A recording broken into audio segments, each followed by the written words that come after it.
तो कह रहा electropositive nature of the elements increases down the group and decreases across the period. बिल्कुल सही इन्होंने बोला है क्या कि अगर हम डाउन द ग्रुप चलेंगे बच्चों, याद करिए टॉप टू बॉटम चलेंगे तो साइज क्या करता था, इंक्रीज करता था, याद है साइज इंक्रीज करता था, तो इलेक्ट्रोपॉजिटिव नेचर इंक्रीज करेगा। इलेक्ट्रोपॉजिटिव नेचर का मतलब क्या है, इलेक्ट्रॉन को निकाल कर अपने ऊपर क्या ले लेना, पॉजिटिव चार्ज। जैसे कि बच्चों समझ लीजिए, मान लीजिए कि हाइड्रोजन है, ये लिथियम है, ग्रुप नंबर 1 की बात कर रहा हूँ, लिथियम, और ये सोडियम है, और ये क्या है पोटेशियम। तो ध्यान से चेक करिए, लिथियम का इलेक्ट्रॉनिक कन्फिगरेशन, हाइड्रोजन की तो हम बात नहीं करते, बिल्कुल ही अलग एलिमेंट है ये, ठीक है। 2,1 सोडियम क्या होगा 2,8,1 और पोटेशियम 2,8,1 करेक्ट। तो याद करिए इसमें से सबसे अच्छे से इलेक्ट्रॉन कौन लूज करेगा बताइए, पोटेशियम, क्योंकि इसका साइज बड़ा है, top to bottom atomic size increase करता है, ये बात आप लोगों को पता है। तो इलेक्ट्रोपॉजिटिव नेचर इंक्रीज करेगा, यानी कि बहुत ही आराम से इलेक्ट्रॉन कौन निकाल देगा, बहुत ही आराम से इलेक्ट्रॉन निकाल देगा कौन, पोटेशियम निकाल देगा, इजीली लूज कर देगा, ठीक है, क्योंकि इसका साइज बड़ा है। तो न्यूक्लियस का कंट्रोल ये आउटर मोस्ट इलेक्ट्रॉन पे अच्छा नहीं है, तो ये आराम से निकल जाएगा और K+ बहुत ही इजीली बन जाएगा। बात समझे बच्चों, बनता तो Li+ भी है, यानी कि लिथियम प्लस सोडियम प्लस और K+ भी बनता है, लेकिन इसमें से सबसे इजीली कौन बनाएगा, तो जवाब है जिसका साइज सबसे बड़ा होगा। तो इसी को हम बोलते हैं क्या कि टॉप टू बॉटम जाने पर इलेक्ट्रोपॉजिटिव नेचर इंक्रीज करता है, और लेफ्ट टू राइट जाएंगे तो क्या होगा, इलेक्ट्रोपॉजिटिव नेचर डिक्रीज करेगा और इलेक्ट्रॉन नेगेटिव नेचर इंक्रीज करेगा। क्योंकि जब हम लेफ्ट टू राइट जाते हैं बच्चों, तो याद करिए साइज क्या होंगे लेफ्ट टू राइट आपके डिक्रीज करते जाएंगे, और साइज जब डिक्रीज करता जाएगा तो जो एलिमेंट के एटम होंगे वो इलेक्ट्रॉन लूज नहीं करेंगे, गेन करना चाहते हैं, और जब गेन करना चाहते हैं तो इलेक्ट्रो नेगेटिव नेचर इंक्रीज करेगा, क्योंकि जब गेन करेंगे तो उस पर साइन कैसा आ जाएगा, नेगेटिव का साइन आ जाएगा, इलेक्ट्रॉन लूज करने पे पॉजिटिव साइन, गेन करने पे नेगेटिव साइन, ठीक है। यहीं पे फटाफट आप लोग ये भी देख लीजिए कि टॉप टू बॉटम जाने पर एटॉमिक साइज इंक्रीज कर रहा है और लेफ्ट टू राइट जाने पर एटॉमिक साइज डिक्रीज कर रहा है, और टॉप टू बॉटम जाने पर मेटालिक कैरेक्टरिस्टिक इंक्रीज कर रही है। मेटालिक कैरेक्टरिस्टिक क्या होता है, इलेक्ट्रॉन जो सबसे अच्छी तरीके से लूज कर दे वो सबसे अच्छा मेटल केमिस्ट्री में, ठीक है। तो टॉप टू बॉटम जाने पर एटॉमिक साइज इंक्रीज करेगा, इलेक्ट्रोपॉजिटिव नेचर इंक्रीज करेगा और मेटालिक कैरेक्टरिस्टिक भी इंक्रीज करेगा, ठीक है। एंड लेफ्ट टू राइट इसी का जस्ट उल्टा होता है, एटॉमिक साइज डिक्रीज तो इलेक्ट्रोपॉजिटिव नेचर भी डिक्रीज, और आपका तीसरा क्या बताया था मैंने, मेटालिक कैरेक्टरिस्टिक डिक्रीज हो जाएगी, ठीक। यही सब लिखा हुआ है यहाँ पे देख लीजिए। तो electropositivity of the element decreases down the group and increases across the period, okay. फिर क्या लिखा है, इंक्रीजेस अक्रॉस द पीरियड, मतलब लेफ्ट टू राइट की बात कर रहे हैं पीरियड में। अब देखो बच्चों नेक्स्ट लिखा है कि सॉरी पार्ट ए पढ़ा था ना मैंने, अब पार्ट बी क्या है, हाँ ये पार्ट बी तो मैंने आपको समझाया नहीं, इसको देखिए, electronegativity of the element decreases down the group. हाँ भाई, ये इलेक्ट्रोनेगेटिविटी क्या होती है, इलेक्ट्रोनेगेटिविटी बहुत सारे बच्चों को नहीं पता है, तो मैं आपको बता दूं कि इलेक्ट्रोनेगेटिविटी क्या होता है, एक टेंडेंसी होती है, किसी एलिमेंट की एक टेंडेंसी होती है क्या करने की, शेड पेयर्ड इलेक्ट्रॉन को अट्रैक्ट करने की। मेरी बात समझो, मैं आपको एक एग्जांपल से समझाता हूं। जैसे कि इतना तो सभी बच्चों को पता होगा कि जो HCl का मॉलिक्यूल होता है, हाइड्रोजन क्लोराइड गैस का जो मॉलिक्यूल होता है HCl, ठीक है, इसमें बच्चों हाइड्रोजन और क्लोरीन के बीच में कोवैलेंट बॉन्ड बनता है। कोवैलेंट बॉन्ड मतलब कि इलेक्ट्रॉन की शेयरिंग होती है। कैसे, हाइड्रोजन के आउटर मोस्ट में कितने इलेक्ट्रॉन होते हैं 1, और क्लोरीन के आउटर मोस्ट में कितने इलेक्ट्रॉन होते हैं 7, ये तो सबको पता है, ठीक है। ये देखिए, तो ये हाइड्रोजन क्लोरीन से 1 इलेक्ट्रॉन शेयर करता है और क्लोरीन हाइड्रोजन से 1 इलेक्ट्रॉन शेयर करता है। ऐसा करने से हाइड्रोजन का 1 2 ड्यूप्लेट कंप्लीट हो जाता है और क्लोरीन का 1 2 3 4 5 6 7 और ये 8 हाइड्रोजन से शेयर करके इसका ऑक्टेट कंप्लीट हो जाएगा, ठीक है ना। तो इस तरीके से ये जो हाइड्रोजन और क्लोरीन का एटम है, इसके बीच में इलेक्ट्रॉन की शेयरिंग होती है और एक यहाँ पे बॉन्ड बनता है जिसको हम क्या बोलते हैं, कोवैलेंट बॉन्ड। अब इस कोवैलेंट बॉन्ड पे 1 बॉन्ड पे कितने इलेक्ट्रॉन होते हैं 2, ये हमने बताया हुआ क्लास में। तो ये जो दोनों इलेक्ट्रॉन्स हैं बच्चों, इसको ज़्यादा खींच के कौन रखता है, हाइड्रोजन या क्लोरीन। जो ज़्यादा अपनी तरफ खींच के रखेगा, लेगा नहीं, ना ना ना, गेन करने की बात नहीं करो, खींच के ज़्यादा रखता है जो, उसकी इलेक्ट्रोनेगेटिविटी क्या होती है, ज़्यादा होती है। तो जब भी आपको 2 एलिमेंट के एटम कहीं पे कोवैलेंट बॉन्ड बनाते हुए दिखें, उस बॉन्ड पे अवेलेबल 2 जो इलेक्ट्रॉन होंगे, ठीक है, उन दोनों इलेक्ट्रॉन्स में से, इसी को हम शेड पेयर्ड इलेक्ट्रॉन बोलते हैं। यहाँ पे जो दो इलेक्ट्रॉन ना ये वाले, इसको हम क्या बोलते हैं, शेड पेयर्ड इलेक्ट्रॉन, ओके। तो what is electronegativity, electronegativity is the tendency of an atom to attract what, shared paired electron, ठीक है। तो इन दोनों में से ज्यादा अट्रैक्ट कौन करता है, क्लोरीन। तो क्लोरीन की जो इलेक्ट्रोनेगेटिविटी क्या हो जाएगी, वो हाइड्रोजन से ज्यादा हो जाएगी। अब ये इलेक्ट्रोनेगेटिविटी कैसे निकालते हैं बच्चों, ठीक है, तो ये सब आप क्लास 11 में डिटेल में देखेंगे, हमने क्लास में पढ़ाया भी हुआ है। ये पॉली की स्केल पे निकालते हैं, पॉलिंग स्केल पे इसकी टेबल होती है, वहाँ से हम इसको निकालते हैं। जैसे जैसे क्लास में हमने आपको पढ़ाया, हम बताते भी गए कि किसकी इलेक्ट्रोनिटी ज़्यादा होगी, किसकी कम होगी। अभी के लिए क्लास 10 के अकॉर्डिंग हम जरा इसको पढ़ के समझते हैं कि क्या कह रहा है। कह रहा है कि electronegativity of the element decreases down the group. बिल्कुल सही बोला है। अगर हम टॉप टू बॉटम चलेंगे तो इलेक्ट्रोनेगेटिविटी क्या करेगी, डिक्रीज करेगी। क्यों डिक्रीज करेगी, क्योंकि साइज क्या हो जाता है, बड़ा हो जाता है। ठीक है, तो साइज जब बड़ा होगा, ठीक, तो जैसे कि हम आपको इसको समझाते हैं, पता है किससे, ग्रुप नंबर 17 से आइए हम आपको समझाते हैं। ग्रुप नंबर 17 में क्या आता है बताइए, फ्लोरीन, क्लोरीन, फ्लोरो, क्लोरो, ब्रोमो, आइडो और एस्टेटाइन। ठीक है, तो बच्चों ध्यान से चेक करिए, टॉप टू बॉटम जब आप चलोगे तो साइज क्या कर रहा है, इंक्रीज कर रहा है। ठीक है, ये देखिए साइज क्या कर रहा है, इंक्रीज कर रहा है। तो साइज जब इंक्रीज करेगा तो बहुत ध्यान से चेक करिए, यहाँ पर हाइड्रोजन और फ्लोरीन के बीच में जो बॉन्ड बन रहा होगा जो भी, ठीक है, यहाँ पर फ्लोरीन की इलेक्ट्रोनिटी क्या होगी, सबसे ज़्यादा होगी। मतलब ये शेड पेयर्ड इलेक्ट्रॉन को सबसे ज़्यादा खींच के रखता है। और यहाँ पर क्लोरीन का साइज क्या होगा, थोड़ा सा देखिए, ये थोड़ा सा बड़ा हो गया। तो बड़ा जो साइज होता है तो उसकी वजह से ये शेड पेयर्ड इलेक्ट्रॉन को थोड़ा सा कम खींच के रख पाता है। इसकी जो शेड पेयर्ड इलेक्ट्रॉन को अट्रैक्ट करने की कैपेबिलिटी क्या है, कम है। इससे कम कैपेबिलिटी किसकी है, ब्रोमीन की। सबसे कम किसकी है, आयोडीन की, क्योंकि इसका साइज सबसे बड़ा है। तो याद रखिएगा, साइज अगर इंक्रीज करेगा तो इलेक्ट्रोनेगेटिविटी क्या करेगी, डिक्रीज करेगी। तो top to bottom electronegativity decrease करती है। ठीक है, और वैसे तो मैं आपको बता दूं कि हाइड्रोजन और फ्लोरीन के बीच में आई थिंक आयनिक बॉन्ड बनता है, कोवेलेंट तो बनता भी नहीं। तो ये सब चर्चा का विषय नहीं है। मेन बात यह है कि टॉप टू बॉटम जाओगे तो इलेक्ट्रोनेगेटिविटी डिक्रीज करेगी, मतलब इलेक्ट्रॉन को अट्रैक्ट करने की जो कैपेबिलिटी है वो कम हो जाएगी। जो शेड पेयर्ड इलेक्ट्रॉन है उसको अट्रैक्ट करने की जो कैपेबिलिटी है वो कम हो जाएगी, इलेक्ट्रोनेगेटिविटी डिक्रीज होगी। इसी का जस्ट उल्टा होता है जब हम लेफ्ट टू राइट चलते हैं।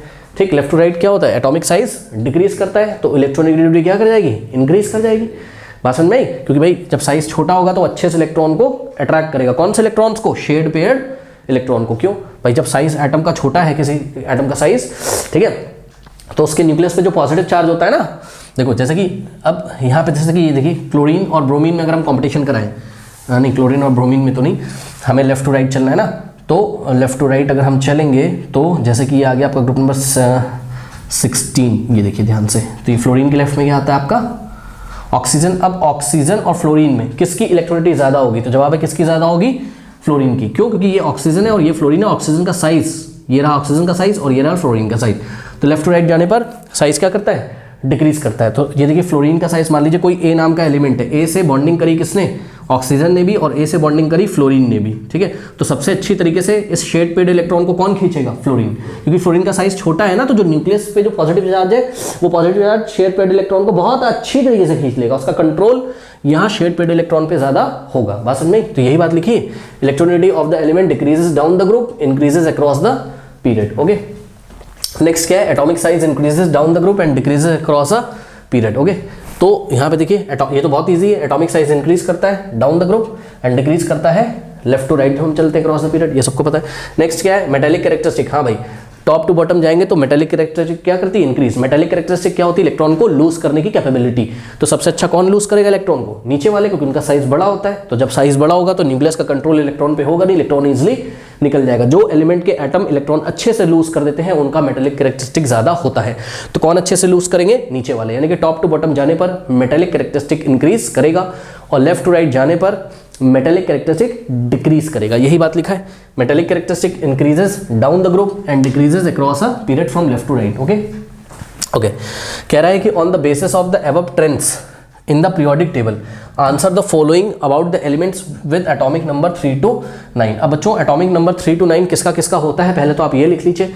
ठीक है, तो फटाफट आइए हम लोग लिख लेते हैं। ठीक है, तो बच्चों देखिए लिथियम का एटॉमिक नंबर होता है आपका 3, ठीक है, फिर आपका बेरिलियम का होता है 4, फिर बोरॉन का होता है आपका एटॉमिक नंबर 5, फिर कार्बन का होता है आपका एटॉमिक नंबर 6, ओके, फिर नाइट्रोजन होता है आपका 7, फिर ऑक्सीजन होता है आपका 8, फिर आपका 9 लिखना है ना, 9 किसका होता है, फ्लोरीन का एटॉमिक नंबर 9। तो देखिए 3 से लेके 9 तक एटॉमिक नंबर वाले एलिमेंट्स हमने लिख लिए, lithium, beryllium, boron, carbon, nitrogen, oxygen, fluorine. Okay, अब पार्ट ए का आंसर करते हैं। तो पार्ट ए में कह रहा है कि name the most electropositive element among them. हाँ बच्चों, तो बहुत ध्यान से चेक करिए, यहाँ पर इन्होंने हमसे कौन से पीरियड की बात करी है, ये पीरियड नंबर 3 के एलिमेंट्स हैं। चेक कर लीजिए, ये पीरियड नंबर 3 के एलिमेंट्स हैं। नो, पीरियड नंबर 3 के नहीं है, 2,1, पीरियड नंबर 2 के, पीरियड नंबर 2 के एलिमेंट्स हैं ना, चेक करो भाई। लिथियम का इलेक्ट्रॉनिक कन्फिग्रेशन करिए, कितना है 2,1, बेरिलियम का करिए 2,2, तो नंबर ऑफ इलेक्ट्रॉन शेल्स कितने, 2 ही तो है, K शेल L शेल, तो पीरियड नंबर कितना आ जाएगा 2। तो पीरियड नंबर 2 के एलिमेंट्स है, यानी कि बच्चों ये पीरियड में हमको एलिमेंट्स दिए हुए हैं, तो हम कौन सी बात करेंगे, लेफ्ट टू राइट वाली बात करेंगे। तो ध्यान से चेक करिए यहाँ पर स्टूडेंट्स, आप लोग कह रहा name the most electropositive element. हाँ याद करिए, टॉप टू बॉटम जाने पर इलेक्ट्रोपॉजिटिव नेचर क्या करता है, इंक्रीज करता है। इलेक्ट्रोपॉजिटिव मतलब इलेक्ट्रॉन निकाल के क्या हो जाए, पॉजिटिव हो जाए। एक्चुअल में इलेक्ट्रोपॉजिटिव नेचर और मेटालिक कैरेक्टरिस्टिक दोनों का ट्रेंड कैसा होता है, सेम होता है, ठीक। तो top to bottom electropositive nature बढ़ता है, लेकिन left to right electropositive nature decrease करता है। तो ध्यान से चेक करिए बच्चों, लेफ्ट टू राइट, और लिखा भी हुआ है, पढ़िए जरा, electropositive nature increases down the group and decreases across a period.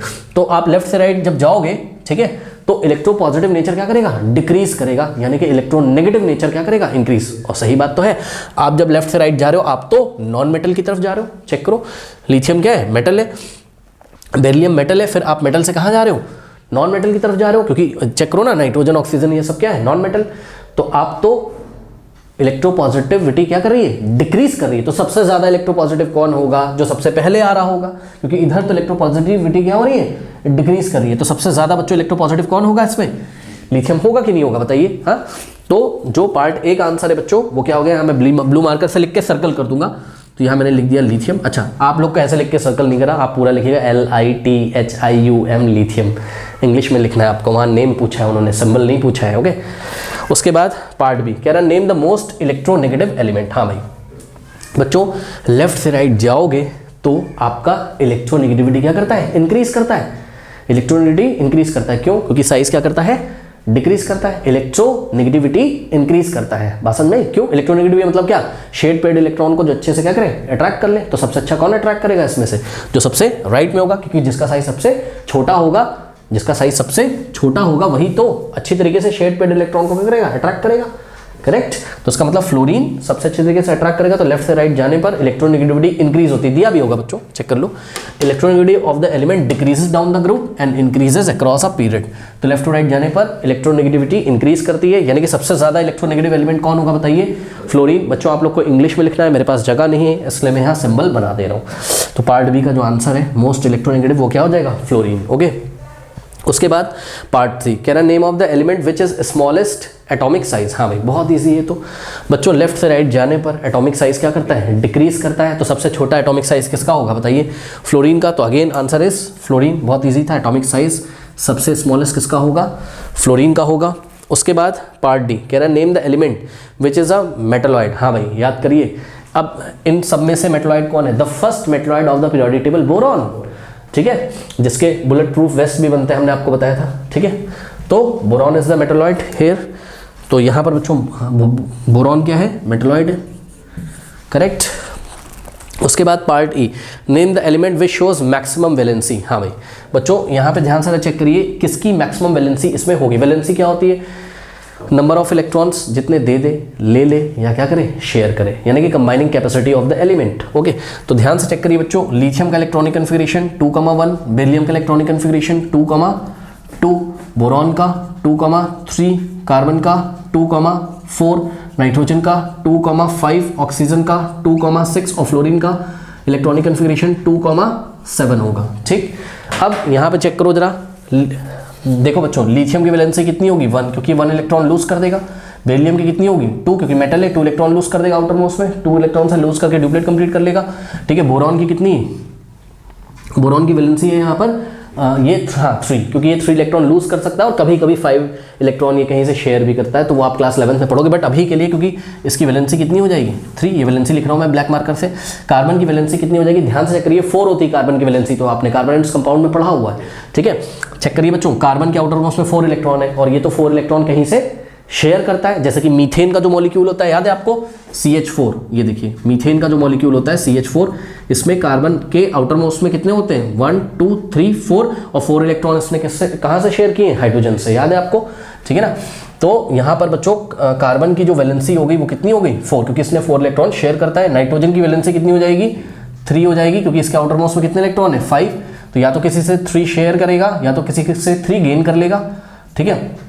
Oxygen के आउटर मोस्ट में कितने 6, या तो 2 गेन करेगा या तो 2 कहीं से शेयर करेगा, तो इसकी वैलेंसी कितनी होगी 2, और फ्लोरीन के आउटर मोस्ट में 7 है तो 1 इलेक्ट्रॉन ही कहीं से गेन करेगा या तो शेयर करेगा, तो इसकी वैलेंसी 1 हो गई। और आप चेक भी कर सकते हो, पहले वैलेंसी 1 2 3 4 तक इंक्रीज करती है और उसके बाद क्या करती है 4 से लेके 1 तक डिक्रीज करती है। तो सबसे ज्यादा वैलेंसी किसकी हो गई यहाँ पे, कार्बन की। सही है, तो कह रहा name the element which shows the maximum valency, तो यहाँ पर आंसर आएगा लास्ट वाला आपका क्या, कार्बन। कार्बन की वैलेंसी क्या है 4 है, वही कार्बन ही तो इसमें एटॉमिक नंबर 3 से लेके जो भी एटॉमिक नंबर 3 से लेके 9 दिया था, इसमें सबसे ज़्यादा वैलेंसी कौन शो कर रहा है, कार्बन, क्योंकि उसके आउटर मोस्ट में 4 इलेक्ट्रॉन्स आते हैं, तो वो कहीं से 4 इलेक्ट्रॉन क्या करेगा, शेयर करेगा किसी से, तो अपना ऑक्टेट कंप्लीट करेगा, कोवेलेंट बॉन्ड बनाएगा, ठीक है ना।